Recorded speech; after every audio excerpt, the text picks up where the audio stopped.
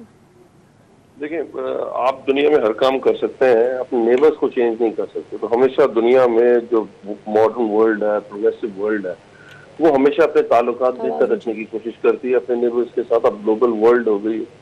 तो ये देखिए, ये जो स्टैंस था हमारा, जो ये इन्वेजन हुई थी 9/11 के बाद, प्राइम मिनिस्टर इमरान खान को इस चीज का क्रेडिट जाता है कि उस वक्त से वो ये कह रहे थे हमारी जंग नहीं है और उसका फॉल बैक पाकिस्तान आएगा. और उस फॉल बैक की वजह से आप देखें, पाकिस्तान में 70,000 पाकिस्तानी शहीद हुए, 150 अरब रुपए का पाकिस्तान की इकोनॉमी को नुकसान पहुंचा.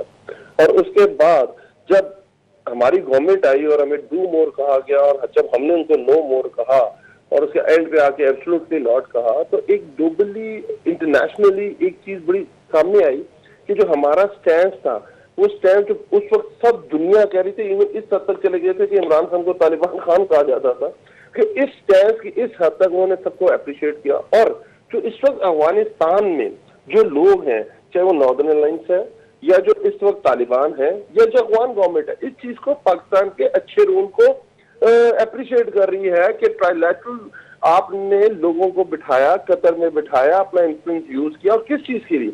Only for piece.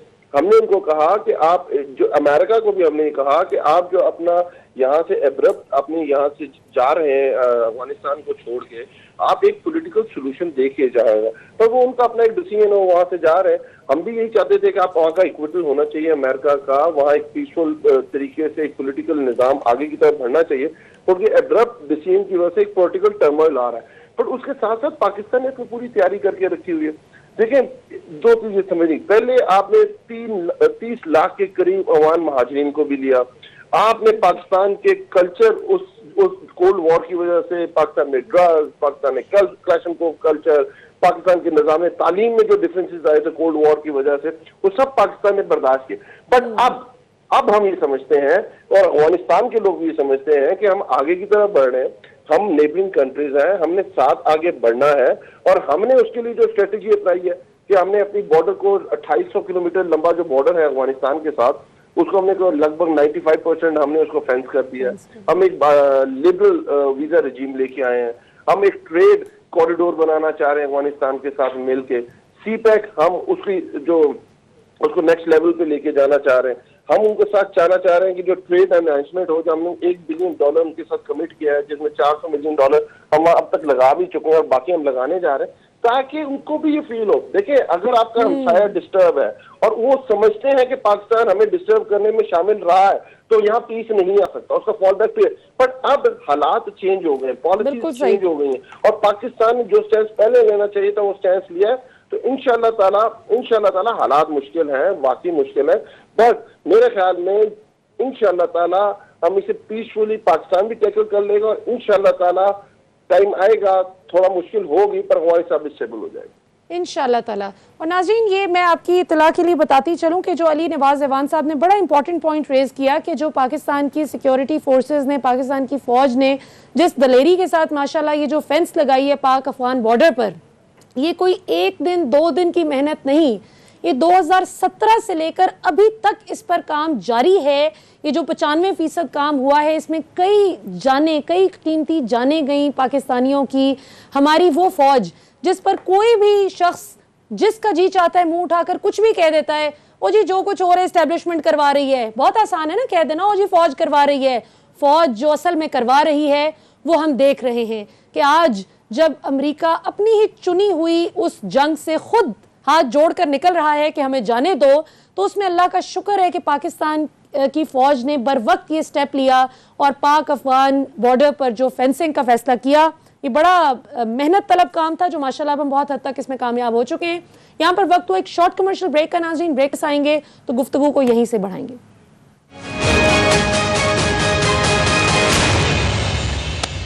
Welcome back नाज़रीन. ब्रेक से पहले हम बात कर रहे थे कि भारत की जो इन्वॉल्वमेंट पकड़ी गई है पाकिस्तान में लाहौर के इलाके जौहर टाउन में किए गए धमाके में. सो अभी हम आपको एक ऐसा तहलका खेज सबूत दिखाएंगे जो आज पाकिस्तान की हुकूमत ने पूरी दुनिया के सामने रख दिया है कि ये है भारत की इन्वॉल्वमेंट।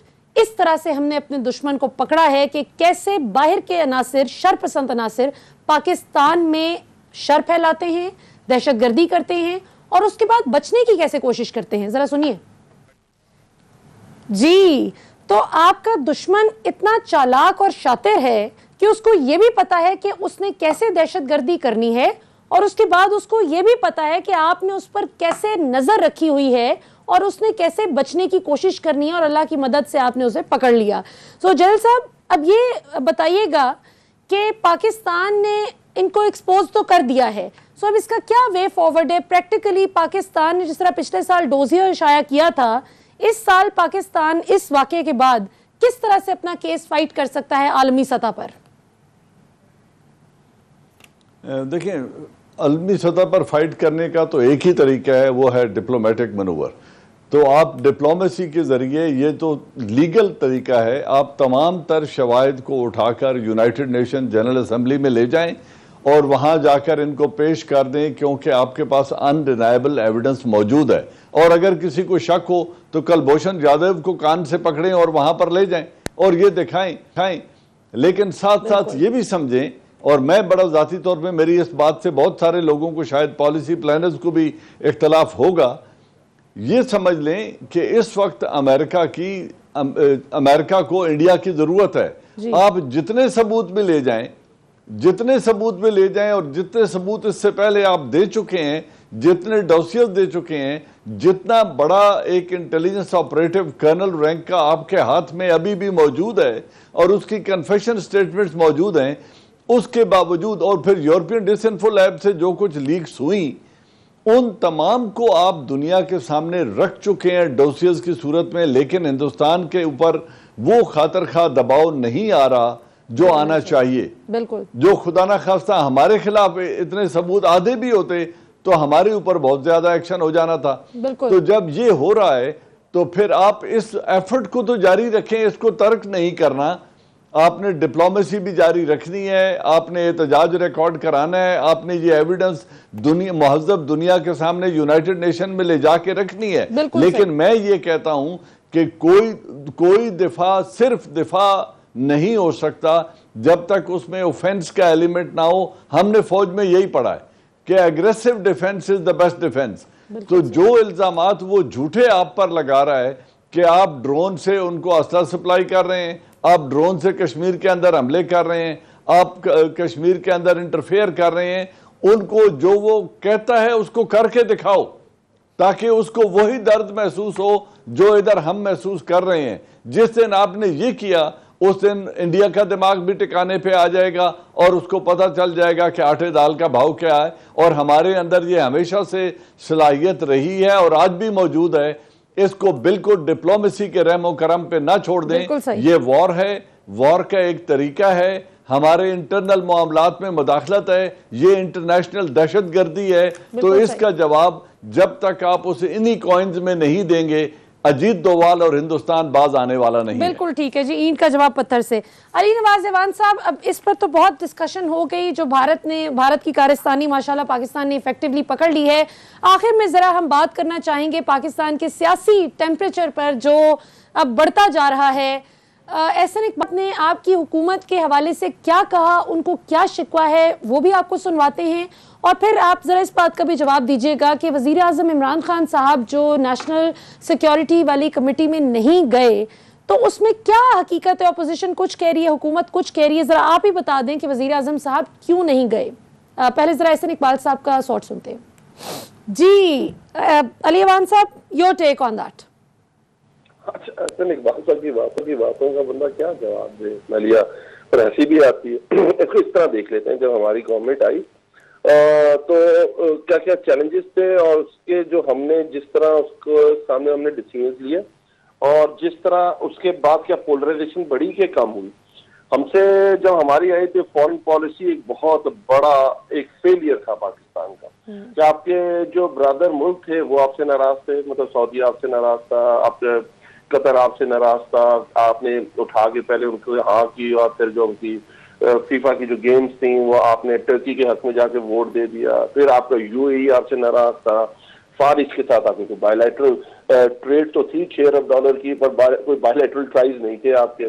तो हम बहुत बुरे मुश्किल आ रहे थे। इंडिया का पूरा नैरेटिव पूरे दुनिया में बड़ी पब्लिसाइज हुआ था, लोग उसको एक्सेप्ट कर रहे थे कि पाकिस्तान एक दहशतगर्द मुल्क है, पाकिस्तान से दहशतगर्द मूव करते हैं, ये सुसाइडल बम्स बनाने वाला एक इनके पास मशीन मौजूद है।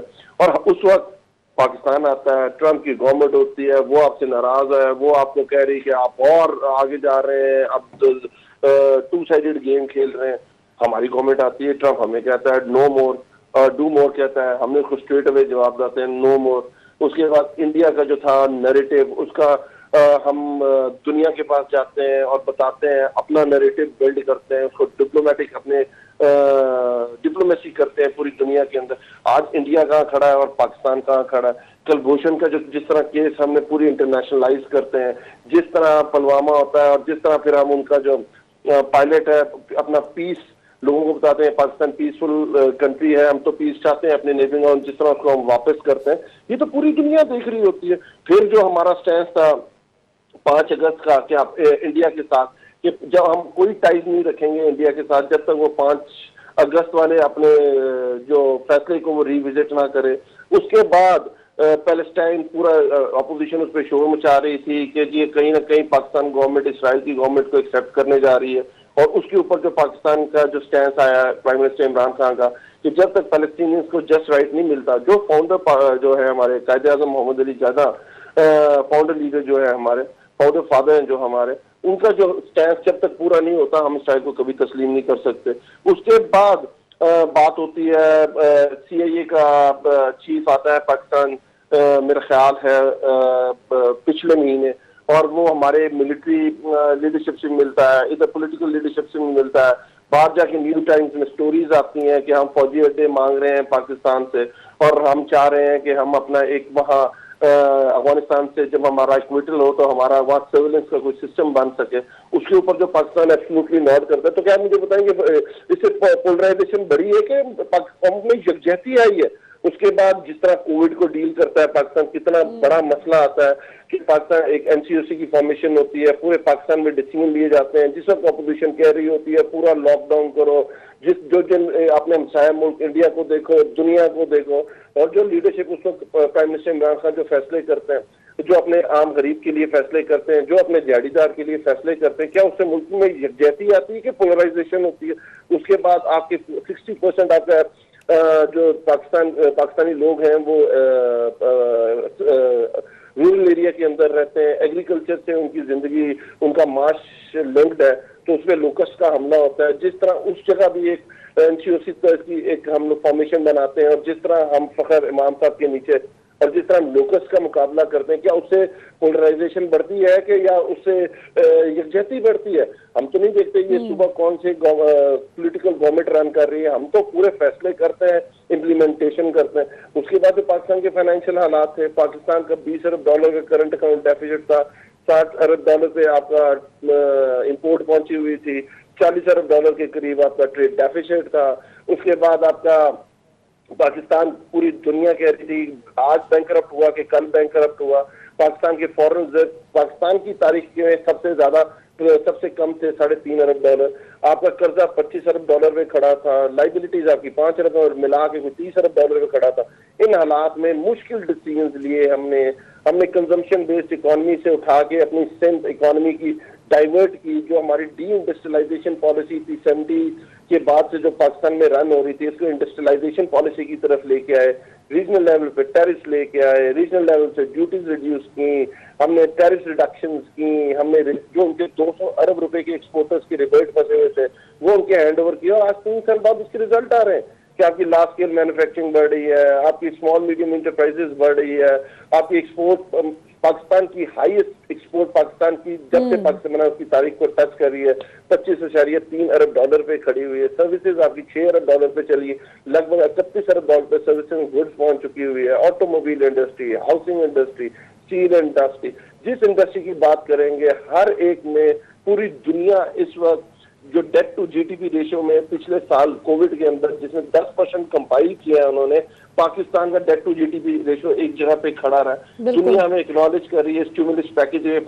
चौथे नंबर पे ला रही है कि 1 करोड़ से ज्यादा जिस मुल्कों में साफ और शफाफ तरीके से उनके डोर स्टेप पे जिस तरह जाके उनकी हेल्प की गई है, वो पाकिस्तान उस पर चौथे नंबर पे कि लगभग 9 करोड़ लोगों को पाकिस्तान में हर 3 घरों में से 1 घर को आपका स्टिमुलस पैकेज पहुंचा है। गरीब की आवाज सुनी जा रही है, एहसास, कफालत, अखुवत, जिस तरह क्या इनसे पोलराइजेशन बढ़ी है कि पाकिस्तान में ये तो आपने बड़ा मुफस्सिल जवाब दे रहे हैं सर इकबाल साहब को। नाज़रीन, यहाँ पर वक्त तो एक शॉर्ट कमर्शियल ब्रेक का, ब्रेक के बाद वापस आएंगे तो आखिरी एक बहुत ही दिलचस्प सवाल अपने दोनों पार्टिसिपेंट से पूछेंगे आफ्टर द ब्रेक।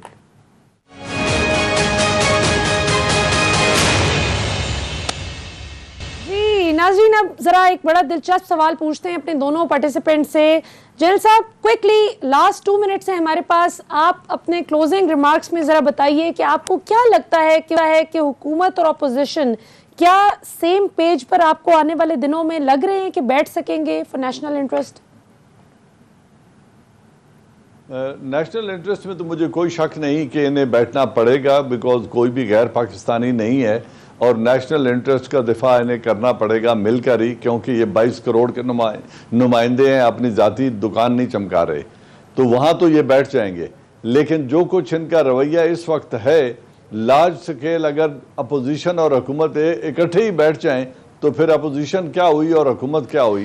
आपने जो लास्ट सवाल पूछा था पोलराइजेशन का, मैं 1 मिनट आपको बता दूं, पोलराइजेशन ये नहीं होती, पोलराइजेशन उस वक्त होती है जो फजलुर रहमान ने नैरेटिव लिया था कि अगर फाटा को और पाटा को मर्ज किया गया पाकिस्तान में तो ये इज्तमाई खुदकुशी होगी और हम इसमें शरीक नहीं हैं। अल्लाह ने उन्हें गलत साबित किया और वो लोग आज सेलिब्रेट कर रहे हैं इस मर्जर को। ये थी कोशिश पोलराइजेशन की। जब नवाज शरीफ मुख्तलिफ स्टेजेस पर खड़े होकर ये कहता है कि अदालत पे तनकीद, आर्मी पे तनकीद, इंटेलिजेंस सर्विसेज पे तनकीद, इलेक्शन कमीशन ऑफ पाकिस्तान पे तनकीद, और अपना अदालत जो इल्ज़ामात हैं अदालत में जवाब नहीं देते, तो पोलराइजेशन करने का वो तरीका होता है। और जो पीपल्स पार्टी कर रही है कि सिंध का पानी काट लिया, पंजाब को पानी दे दिया, ये है वो नेगेटिव पॉलिटिक्स जो रीजनल कार्ड प्ले करके पोलराइजेशन कर रहे हैं। और पोलराइजेशन इससे बढ़ के मुझे नहीं समझ आती कि एहसन इकबाल साहब पोलराइजेशन का इल्ज़ाम हुकूमत पे कैसे लगा रहे हैं। अपने गरेबा में झांकें और अपने साथ जो पीडीएम बैठी है उनकी तारीख पे एक नज़र डालें और उनके रिसेंट रवैयों पे नज़र डालें तो उन्हें पता चलेगा कि पोलराइजेशन क्या होती है। ले जी, अली अवान साहब, आपके पास भी आखिरी मिनट है। अपने क्लोजिंग रिमार्क्स में आप ये बताएं कि बहुत से लोगों ने इस बात को सराहा कि अगर शहबाज शरीफ साहब की जानिब से ये फरमाइश की गई, शर्त रखी गई कि वज़ीर आज़म इमरान खान साहब उसमें ना शामिल हो इजलास में, उस मीटिंग में नेशनल सिक्योरिटी की, तो वो नहीं गए। चलो अच्छा हुआ, इनको ब्रीफिंग मिल गई, एक सुकून का माहौल रहा।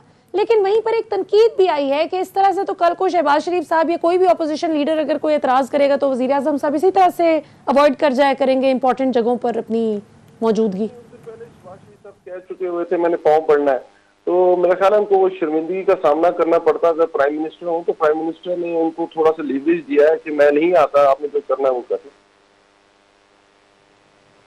जी एजाज अवान साहब, आप इस पे क्या कहना चाहेंगे कि जो शहबाज शरीफ साहब के फरमाइश पर वजीर आजम साहब का ना जाना, is it a good move और अ बैड मूव? देखिए, बातें दोनों हो सकती हैं। पहली बात ये, अगर लीडर ऑफ द अपोजिशन ये फरमाइश करता है कि एक नेशनल कंसेंसस बिल्डिंग के लिए जो इंटेलिजेंस ब्रीफ हो रहा है उसमें प्राइम मिनिस्टर ना आए, तो मैं उनकी सियासी बसीरत को क्या कहूँ। और अगर प्राइम मिनिस्टर उनकी इस बात पे नहीं जाते तो मेरे ख्याल में इक्वली बड़ी मिस्टेक है। प्राइम मिनिस्टर अगर चले जाते तो ज़्यादा बेहतर रहता और ये एक बेहतर जमहूरी रवैया होता। मुझे नहीं लगता कि 18 बंदों के इजलास में ये कोई उनके साथ नारवा सलूक रख सकते थे या चले जाते तो ये वॉकआउट कर जाते। नहीं, वॉकआउट मैंने तो देखिए, मैं भी इसी मुल्क का रहने वाला हूँ। इतना बड़ा ब्रीफ की दावत देकर और इनविटेशन एक्सेप्ट करके मुझे कोई वॉकआउट करता हुआ आई कैन नॉट इमेजिन कि वहां से कोई बाहर जा सकता था। ले जी, इसके साथ ही नाम का वक्त खत्म हुआ। मेरे पैनलिस्ट का बहुत बहुत शुक्रिया। आपसे इंशाल्लाह फिर मुलाकात होगी। पाकिस्तान जिंदाबाद।